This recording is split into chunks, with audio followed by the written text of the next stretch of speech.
What happens if the Army gets smaller? Hey, I am Chuck the Bureaucrat, and I want to show you something about the current Army military manpower pyramid that has me concerned. There's this old saying from Donald Rumsfeld that you go to war with the Army you have, not the Army you want.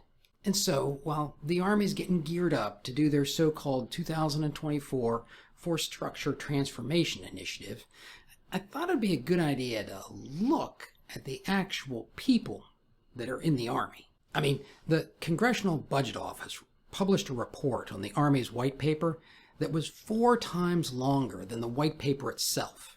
And CBO noted that it remains to be seen if the Army will release additional details on transformation or if future global strategic developments will influence the configuration, scope, and execution of the Army's transformation plans. That comment suggests that Congress is well aware that a paper Army is not nearly as relevant as the men and women who are currently in uniform. So to do this analysis, I am going to employ something I call the old J-book trick. You see, federal agencies are notoriously tight-lipped about their data, especially when that data runs counter to their official narrative. But every federal agency has to submit a justification book or a J-book to explain the budget requests that they send to Congress. Those books are full of data. So you can keep your secrets. I'll just base my analysis on the information that you sent to Congress.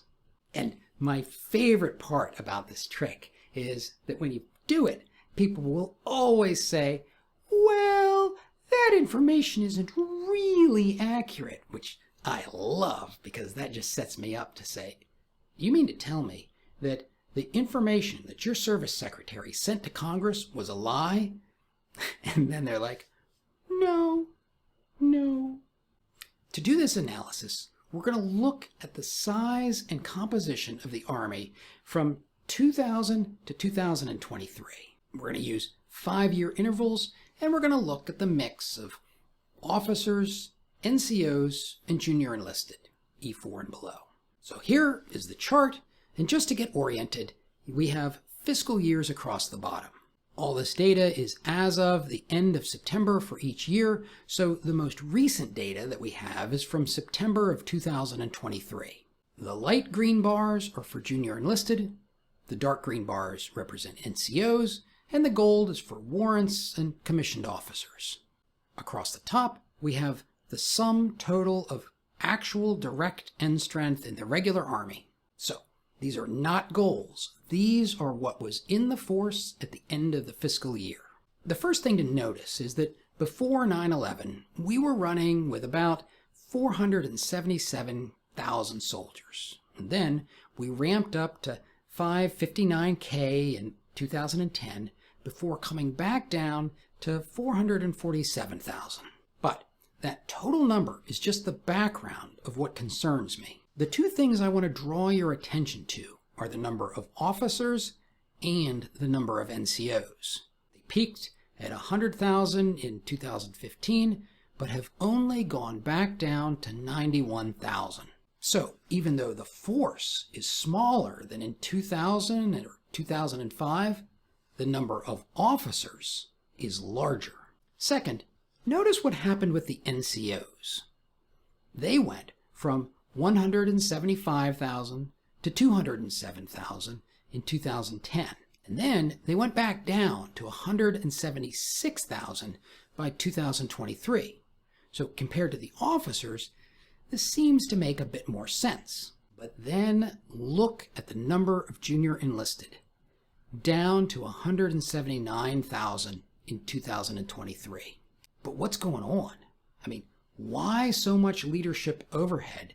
And what does it mean for your career? Well, to be fair, there's an old saying that when times get tough, organizations hold on to that which is most dear. Times are certainly tough when it comes to recruiting, but what is most dear when it comes to military personnel? It's not recruits. It's staff sergeants and majors, the mid-grade folks who do the dusty, dirty, sweaty work. The mid-grade folks who can step up to a higher leadership position at a moment's notice and at the same time are constantly training people to replace them. So one interpretation of this data is that despite recruiting challenges and difficulties getting the new people that the military would like, they're holding the line on preserving those mid-grade people who are so important to readiness. You might think of this as trying to preserve a cadre to train and lead those new junior enlisted if and when they ever show up. But I would suggest that there are some dangers with trying to maintain this situation over a long period of time. First, when there's an excess of sergeant first classes and majors, there's a tendency for general officers to absorb those folks into their staffs. And when the time comes that those mid-grade leaders need to get back out there and start leading troops, the general officers just can't imagine operating without their staff. So that in and of itself can drive growth in the number of officers and NCOs inside the force structure. Second, with fewer enlisted, there are just fewer real developmental leadership opportunities. There's just fewer platoons for platoon sergeants to use to train brand new second lieutenants. That means that while you might have the officer and NCO numbers that you want for a larger force, the kind of experience that they have is less and less about actually leading and more about doing administrative tasks. And finally, while at first glance this may look like it creates a great opportunity for promotion of junior enlisted, the fact of the matter is that there might be something of a log jam. You might end up with a large number of qualified people competing for fewer and fewer sergeant first class and master sergeant positions, and as a result, promotion opportunities might actually decline. So, in the end, does this mean that you're going to experience some kind of upsetting disturbance or that you can gain some kind of advantage over your peers? Well, probably not.